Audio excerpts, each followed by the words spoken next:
Have you ever apologized for something that wasn't even your fault? Have you ever felt guilty for taking a break, saying no, needing space, or even just being yourself in a way that disappoints someone else? People who constantly feel guilty are often misunderstood. Some people see them as overly sensitive, weak, or people who simply overthink everything. But what if that isn't the full story? What if the guilt you carry isn't proof that something is wrong with you, but proof that you care deeply? People who constantly feel guilty often have a hidden strength. They notice emotions that other people miss. They care deeply about how they affect others. They carry emotional responsibilities that many people never even think about. But when caring slowly turns into constant self-blame, that strength can become a burden. If you've always felt guilty over things that seem small, this video might help you understand yourself in a completely different way. Number 1. You learn to feel responsible for other people's emotions.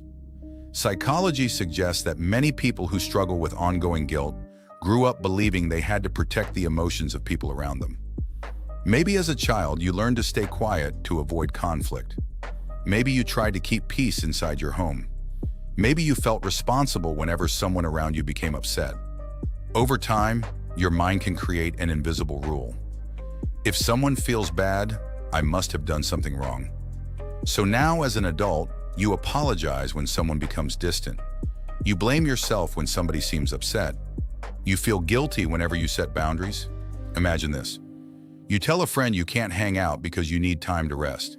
They send back a short text message. Instantly, your mind starts racing. Are they upset?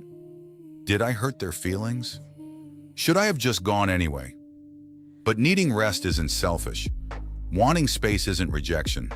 The truth is, caring about people is a beautiful quality, but you were never meant to carry everyone else's emotional weight. Number 2, you hold yourself to impossible standards.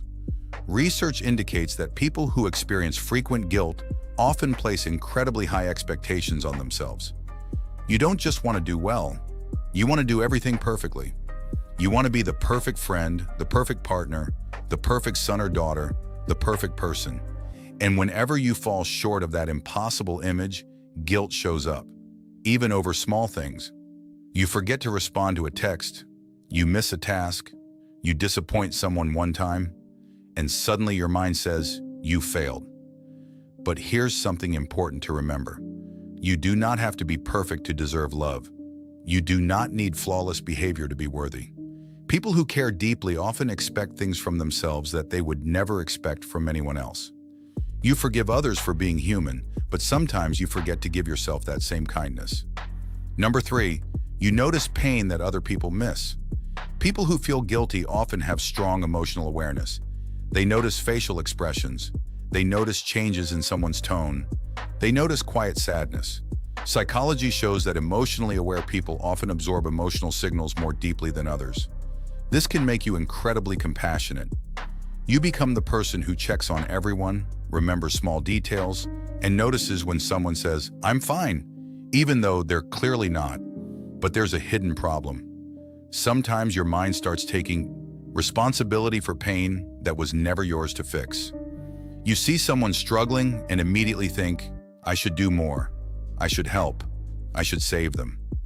But not every wound belongs in your hands. Being caring does not mean giving so much of yourself that nothing is left. Your empathy is a gift.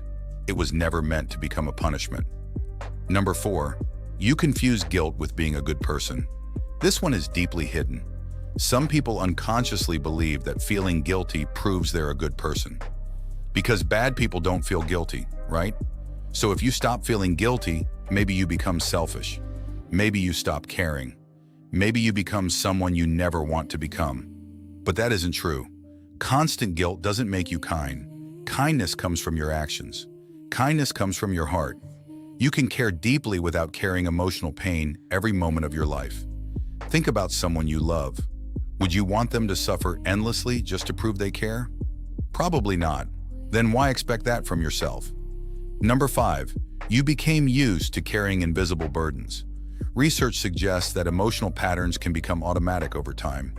If guilt has followed you for years, it can eventually start feeling normal. You stop questioning it. You wake up feeling responsible.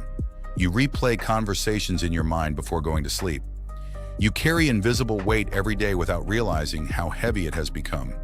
And because you've carried it for so long, you may start believing that this is simply who you are. But your burden is not your identity. Feeling guilty all the time is not proof that something is wrong with you. It may simply mean you developed survival habits that once helped protect you. And what is learned can also be unlearned. So if you've spent years blaming yourself, if you've apologized for taking up space, if you've carried guilt that nobody else could see, I want you to hear this clearly. You are not too sensitive. You are not weak. You are not a problem that needs fixing. You are someone who learned to care so deeply that you forgot to save some compassion for yourself. And maybe healing doesn't begin by caring less about other people. Maybe it begins by finally giving yourself the same understanding you've spent your entire life giving everyone else. Because you deserve kindness too. You deserve rest too. You deserve peace too. If this video felt like someone was describing your inner world, remember this: you are not alone. And if you want more psychology insights that help you understand yourself and the people around you, subscribe and join us for the next journey into the hidden patterns of the human mind.